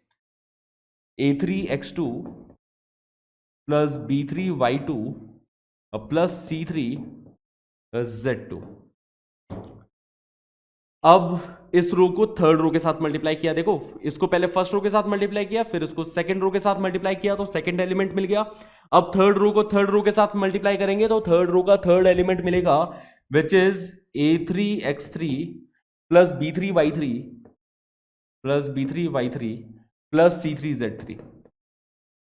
तो अपन ने ये दो तरीके देखे हैं बच्चा लोग, एक तो ये row into row way of multiplication आ गया, row into row way of multiplication, ये आ गया row into column way of multiplication. इसी तरीके से दो और तरीके निकलते हैं जिसके अंदर column into row and column into column way of multiplication भी आता है, बट वो अपन बहुत यूज ही नहीं करते, मतलब रेयरली यूज करते हैं, रेयरली क्या कभी नहीं यूज करते उसको। तो यही दो तरीके अपन जनरली मेजरली यूज करते हैं, row into column way and row into row way. तो ये दोनों तरीके आपको एकदम क्रिस्टल क्लियर होने चाहिए। बाकी में और तरीके, उसमें भी वही तरीका हो जाएगा, जैसे कॉलम इंटू रो करेंगे तो फंडा तो वही चीज है, बट वो अपन यूज नहीं कर रहे, तो अपन क्यों बिना मतलब मैं आपको कंफ्यूज करूं, राइट।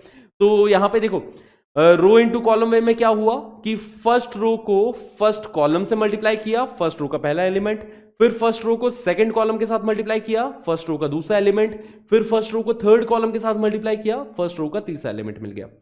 फिर वही सेकंड रो के साथ रिपीट किया, यही प्रोसेस, फिर वही थर्ड रो के साथ रिपीट किया, तो थर्ड रो के साथ रिपीट करेंगे तो थर्ड रो के एलिमेंट्स मिल गए। रो इंटू रो वे में क्या हो रहा है कि फर्स्ट रो को फर्स्ट रो के साथ मल्टीप्लाई किया तो फर्स्ट रो का पहला एलिमेंट, फर्स्ट रो को सेकंड रो के साथ मल्टीप्लाई किया तो फर्स्ट रो का दूसरा एलिमेंट, फर्स्ट रो को थर्ड के साथ मल्टीप्लाई किया तो फर्स्ट रो का तीसरा एलिमेंट मिल गया। ओके, फिर वही सेकंड रो को फर्स्ट रो के साथ मल्टीप्लाई करेंगे तो सेकंड रो का पहला एलिमेंट, फिर सेकंड को सेकंड के साथ, फिर सेकंड को थर्ड के साथ मल्टीप्लाई करके सेकंड रो के सारे एलिमेंट्स निकाल लिए। फिर थर्ड को फर्स्ट के साथ मल्टीप्लाई किया तो थर्ड रो का पहला एलिमेंट, थर्ड रो को सेकंड के साथ मल्टीप्लाई किया तो थर्ड रो का दूसरा एलिमेंट, फिर थर्ड को थर्ड के साथ मल्टीप्लाई किया तो थर्ड रो का तीसरा एलिमेंट मिल गया। सिंपल, आसान। तो multiplication is very very easy. दो डिटर्मिनेंट का मल्टीप्लीकेशन बहुत आसान है ना, इसीलिए जेई मल्टीप्लीकेशन नहीं पूछता है, ठीक है। वो क्या पूछता है, देखो समझो, वो इस टाइप के सवाल पूछता है। देखो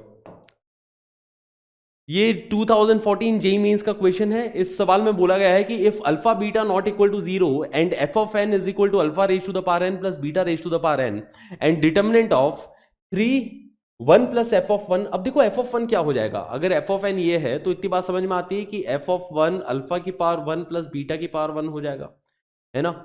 एफ ऑफ 2 हो जाएगा अल्फा की पावर 2 प्लस बीटा की पावर 2। समझ में आ रही बता बच्चा लोग। देखो एन की जगह पे 2 रखेंगे तो एफ ऑफ 2 की वैल्यू ये आ गई, एन की जगह पे 3 रखोगे तो एफ ऑफ 3 की वैल्यू अल्फा की पावर 3 प्लस बीटा की पावर 3, है ना, ये मिल जाएगा एंड सो ऑन। तो ये सारी वैल्यूज मैं यहां पे पुट करने जा रहा हूं सबसे पहले। ओके, तो इस डिटर्मिनेंट की वैल्यू निकालनी है हमें बेसिकली, तो सारी वैल्यूज यहां पे पुट कर दी। तो इधर ये 3 एंड 1 प्लस एफ ऑफ 1, तो ये बन जाएगा 1 plus alpha plus beta. F of 1 की वैल्यू पुट कर दी, है ना, एफ ऑफ 1 की वैल्यू अल्फा प्लस बीटा। फिर इधर देखो 1 प्लस एफ ऑफ 2, तो 1 प्लस एफ ऑफ 2 की वैल्यू होगी alpha square plus beta square.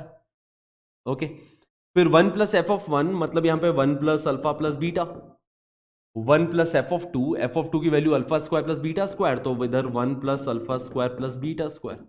यहां पे देखो 1 प्लस एफ ऑफ 3 मतलब 1 plus alpha cube plus beta cube बन जाएगा।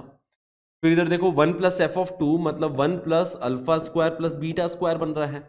1 प्लस एफ ऑफ 3 मतलब 1 plus alpha cube plus beta cube बन रहा है। 1 प्लस एफ ऑफ 4 मतलब 1 प्लस अल्फा की पावर 4 प्लस बीटा की पावर 4। आपसे इस डिटर्मिनेंट की वैल्यू पूछी है ना। इसने बोला है कि the value of this determinant is k times 1 minus alpha square into 1 minus beta square into alpha minus beta square then k is equal to. तो बेसिकली इस डिटर्मिनेंट की वैल्यू ही आपको निकालनी है। ओके, अब इस डिटर्मिनेंट की वैल्यू कैसे निकाली जाए, अब यहां पे मल्टीप्लीकेशन का यूज आएगा, क्योंकि डायरेक्टली अभी देख रहे हैं तो इसकी वैल्यू नहीं निकाल पाएंगे, ठीक है। एक्सपैंड करके निकालोगे तो सदियां निकल जाएगी इसकी वैल्यू निकालने में, है ना, 2 जन्म निकल जाएंगे, इसकी वैल्यू नहीं निकलेगी। अगर एक्सपैंड करोगे तो बहुत गंदा फैल जाएगा, दिख रहा है ना। तो अपन इस डिटर्मिनेंट को ब्रेक करना चाह रहे हैं as a product of 2 determinant, ठीक है। मतलब इस बार अपन ऐसा नहीं कर रहे कि दो डिटर्मिनेंट दे दिया उसका प्रोडक्ट निकाला, इस बार अपन ये कर रहे हैं कि इस डिटर्मिनेंट को ब्रेक करना चाह रहे हैं as a product of two determinants. हमने डिटर्मिनेंट को मल्टीप्लाई करना सीख लिया है, अब अपने को रिवर्स इंजीनियरिंग लगानी है इस क्वेश्चन में। तो रिवर्स इंजीनियरिंग कैसे लगाते हैं, बस वही बात समझनी है, ठीक है। अच्छे से समझते हैं इस बात को।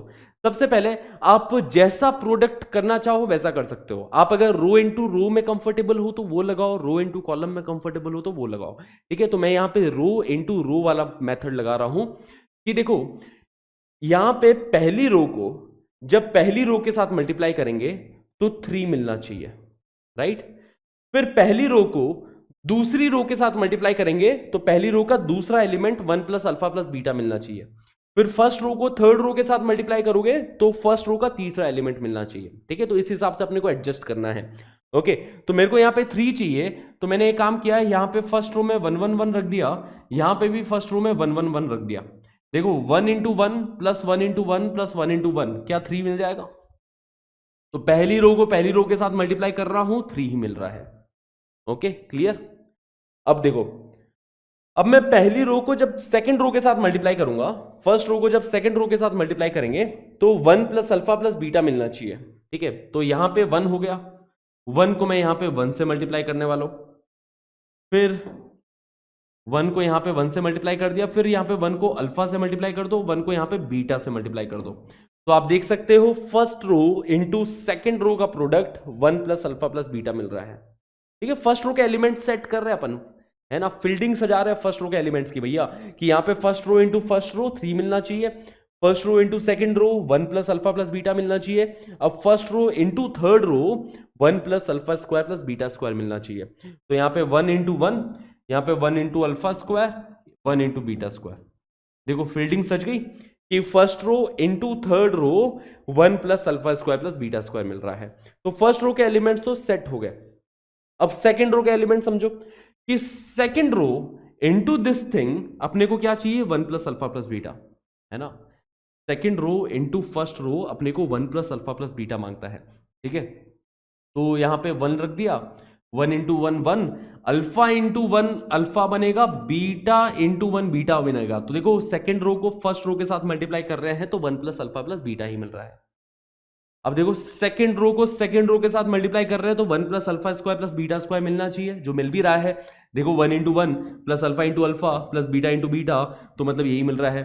फिर इसको अगर थर्ड रो के साथ मल्टीप्लाई करेंगे तो ये वाला एलिमेंट मिलना चाहिए, है ना। Second row into third row ये वाला एलिमेंट मिलना चाहिए, ठीक है। सेकेंड रो का third element which is 1 into 1 plus alpha into alpha square that will be alpha cube plus beta into beta square that will B beta cube. बिल्कुल मामला set है अभी तक, ठीक है। अब थर्ड रो सेट करते हैं। Third row multiplied by first row will give us the first element of third row, और first element of third row क्या है, 1 plus alpha square plus beta square. तो मुझे 1 plus alpha square plus beta square बनाना है, तो यहां पे 1 रख दिया, 1 इंटू 1 प्लस इधर मैं अल्फा स्क्वायर रख दूंगा ताकि alpha square into 1 alpha square मिल जाए, इधर मैं बीटा स्क्वायर रख दूंगा ताकि beta square into 1 beta square मिल जाए। तो आप देख सकते हो कि third row multiplied by first row, third row का फर्स्ट एलिमेंट मिल गया। थर्ड रो को सेकंड रो के साथ मल्टीप्लाई कर रहे हैं तो 1 plus alpha cube plus beta cube मिल रहा है। थर्ड रो को थर्ड रो के साथ मल्टीप्लाई कर रहे हैं तो 1 प्लस अल्फा की पावर 4 प्लस बीटा की पावर 4 मिल रहा है। तो बिल्कुल सही है कि भैया इसको मैंने as a product of two determinant तोड़ना था, तो इस तरीके से इसको as a product of two determinant हमने ब्रेक कर लिया है, सिंपल। अब ये दोनों डिटर्मिनेंट बड़े ही स्टैंडर्ड डिटर्मिनेंट है ना, बहुत स्टैंडर्ड डिटर्मिनेंट है। आपको याद होगा बच्चा लोग कि अगर इस टाइप का डिटर्मिनेंट है कि 1 1 1 A B C A square B square C square, तो इस डिटर्मिनेंट की value A minus B into B minus C into C minus A हो जाती है ना। इस डिटर्मिनेंट की value A minus B into B minus C into C minus A होती है। तो यहाँ पे ऐसे ही लिखा हुआ है, देखो 1 1 1 1 alpha beta 1 square alpha square beta square, है ना, 1 square alpha square beta square, ये लिखा हुआ है। तो इस डिटर्मिनेंट की वैल्यू डायरेक्टली अपन बोल सकते हैं कि that will be equal to 1 minus alpha into 1 minus beta into alpha minus beta, ये इस डिटर्मिनेंट की वैल्यू होगी। A minus B into B minus C into C minus है ना, exactly 1 minus alpha into alpha minus beta into beta minus 1, ठीक है। ये इस डिटर्मिनेंट की वैल्यू होने वाली है कि देखो a minus B into B minus C into C minus A, क्या यही इस डिटर्मिनेंट की वैल्यू आएगी, है ना। देखो a की जगह पे क्या रख दिया, 1 रख दिया, b की जगह पे अल्फा रख दिया, c की जगह पे बीटा रख दिया। अगर आप a की जगह पे 1 रखते हो, ठीक है, b की जगह पे अल्फा रखते हो तो 1 माइनस अल्फा, है ना, अल्फा माइनस बीटा और बीटा माइनस 1, यही मिल रहा है देखो, 1 alpha beta 1 square alpha square beta square. तो ये एक स्टैंडर्ड डिटर्मिनेंट है कि एक रो में 1 हो, दूसरे रो में एबीसी हो, तीसरे रो में स्क्वायर ऑफ दीज एलिमेंट। तो देखो एक रो में 1 है, दूसरे रो में 1 अल्फा बीटा है, तीसरे रो में उसका स्क्वायर लिखा है, तो इस डिटर्मिनेंट की वैल्यू ये होने वाली है। सेम यही इस डिटर्मिनेंट की वैल्यू है, ठीक है। इस डिटर्मिनेंट की वैल्यू भी 1 minus alpha into alpha minus beta into beta minus 1, okay, क्योंकि दोनों डिटर्मिनेंट है तो सेम ही। तो अपने पास क्या बन गया, 1 minus alpha into 1 minus alpha which is 1 minus alpha का स्क्वायर 1 माइनस अल्फा का square multiplied by alpha minus beta into alpha minus beta which is alpha minus beta square, beta minus 1 into beta minus 1 that will give us beta minus 1 का square. तो 1 minus alpha square into alpha minus beta square into beta minus 1 square मिल रहा है। यहां पे क्या दे रखा है, 1 minus alpha square into 1 minus beta square into alpha minus beta square. तो यहाँ पे बीटा माइनस 1 की जगह 1 माइनस बीटा है, तो कोई टेंशन वाली बात नहीं है क्योंकि स्क्वायर लगा हुआ है ना यहाँ पे। तो अगर नेगेटिव कॉमन भी ले लेंगे तो 1 माइनस बीटा को बीटा माइनस 1 लिख दो, कोई दिक्कत वाली बात नहीं, या फिर बीटा माइनस 1 को 1 माइनस बीटा लिख दो, ओके। तो ये दोनों चीजें सेम है। तो इधर k की वैल्यू क्या हो गई, on comparison we can see that k is equal to 1, k is the coefficient of this, k की वैल्यू क्या आ जाएगी 1 कंपेरिजन से। तो option c is our right answer, ठीक है। इन दोनों को कंपेयर करो, के की वैल्यू 1 दिखाई दे रही है, ये 3 फैक्टर्स यहां पे भी दिखाई दे रहे हैं, बस ये जो कोफिशिएंट होने वाला है वो 1 होने वाला है, ठीक है। तो दैट्स इट, सिंपल, मजेदार। तो ये अच्छा क्वेश्चन था। इस डिटर्मिनेंट को हमें ब्रेक करना है as a product of 2 determinants, तो इस तरीके से सोचना है, ठीक है। इसी टाइप का एक और क्वेश्चन मैं आपको करवाता हूं। For all a, b, c and p, q, r, show that the value of this determinant is equal to 0. तो cos of a minus p, cos of a minus q, cos of a minus p यहां पे लिखा है। तो देखते हैं यहां पे कैसे सॉल्व करेंगे। तो देखो बच्चा लोग, मैं इसको ब्रेक करना चाहता हूं as a product of 2 determinants, ठीक है। तो फर्स्ट रो के साथ मल्टीप्लाई करूंगा तो ये मिलना चाहिए, है ना। ये वाला एलिमेंट कब मिलेगा, जब अपन फर्स्ट रो के साथ मल्टीप्लाई करेंगे। अब cos of a minus p क्या होता है, cos of a minus p is equal to cos a cos p, ठीक है, cos a cos p plus sin a sin p, है ना, ये होता है। तो मतलब जब मैं फर्स्ट रो के साथ मल्टीप्लाई कर रहा हूं तो ऐसा मिलना चाहिए, cos a cos p plus sin a sin p। तो ठीक है, यहां पे cos a रख देते हैं, यहां पे cos p रख देते हैं। तो cos a into cos p, यहां पे sin a रख देते हैं, यहां पे sin p रख देते हैं, ठीक है। तो cos a into cos p plus sin a into sin p plus this element into this element, है ना। जब अपन फर्स्ट रो के साथ मल्टीप्लाई कर रहे हैं तो ये मिलेगा, देखो cos a into cos p plus sin a into sin p plus this element into this element. और अपने को इतना ही मांगता है, देखो इतना ही मांगता है, तो ये वाला एलिमेंट क्या अपन 0 रख देंगे, है ना। देख सकते हो कि फर्स्ट रो के साथ मल्टीप्लाई कर रहे हैं तो cos of a minus P मिल रहा है ना, कि फर्स्ट रो के साथ मल्टीप्लाई करेंगे तो cos a cos p plus sin a sin p मिल रहा है which is cos of a minus P. अब फर्स्ट रो को सेकंड रो के साथ मल्टीप्लाई करेंगे तो मुझे ये वाला एलिमेंट मांगता है, cos of a minus Q. तब cos of a minus Q क्या हो जाएगा, cos a cos q plus sin a sin q, है ना। और यहां पे आप 0 रख दो, 0 इंटू 0, तो cos a cos q plus sin a sin q cos of a minus Q बना देगा। अब इसको थर्ड रो के साथ मल्टीप्लाई करोगे तो ये वाला एलिमेंट चाहिए, तो cos of a minus r, तो cos a cos r plus sin a sin r, और इधर 0 रख देते हैं, ठीक है। तो cos of a minus r मिल गया। तो फर्स्ट रो की फील्डिंग सेट है ना, फर्स्ट रो अपने पास बन रही है। अब देखो सेकंड रो को फर्स्ट रो के साथ मल्टीप्लाई करेंगे तो cos of b minus p मिलना चाहिए, है ना। Row into row way of multiplication अपन लगा रहे हैं। तो cos of b minus p मिलने के लिए cos b cos p, है ना, जैसे देखो इसको इसके साथ मल्टीप्लाई करें तो cos of b minus p मिलना चाहिए, है ना। अब अपन ये चाह रहे हैं, ठीक है, ओके। तो इधर अपन cos b रख देते हैं ताकि cos b into cos p plus sine b into sine p plus 0 into 0 cos of b minus P मिल जाएगा। देखो जब सेकेंड रो को फर्स्ट रो के साथ मल्टीप्लाई कर रहे हैं तो सेकेंड रो का फर्स्ट एलिमेंट मिलना चाहिए cos of b minus p, जो मिल भी रहा है। Cos b into cos p plus sine b into sine p cos of b minus P मिल जाएगा, ठीक है। और जब सेकेंड रो को सेकेंड रो के साथ मल्टीप्लाई कर रहे हैं तो ये वाला एलिमेंट मिलना चाहिए। क्या मिल रहा है, क्या देख सकते हो, cos b cos q plus sine b sine q cos of b minus q मिल रहा है, तो बिल्कुल सही लिखा है। और जब इसको अपन इसके साथ मल्टीप्लाई कर रहे हैं, सेकंड रो को थर्ड रो के साथ मल्टीप्लाई करेंगे तो सेकंड रो का थर्ड एलिमेंट मिलना चाहिए, राइट। तो cos b cos r plus sine b sine r cos of b minus r मिलेगा। Are be clear? तो सेकंड रो की भी फील्डिंग सेट है एकदम, तो बस ऐसे फील्डिंग सेट करनी है अपने को, और कुछ नहीं करना। अब देखो cos of c minus p बनाना है, मतलब जब ये एलिमेंट कब मिलेगा, ये एलिमेंट तब मिलेगा जब थर्ड रो फर्स्ट रो के साथ मल्टीप्लाई होगी तो ये वाला एलिमेंट मिलेगा, थर्ड रो सेकंड रो के साथ मल्टीप्लाई होगी तो ये एलिमेंट मिलेगा, थर्ड रो के साथ मल्टीप्लाई होगी तो ये वाला एलिमेंट मिलेगा।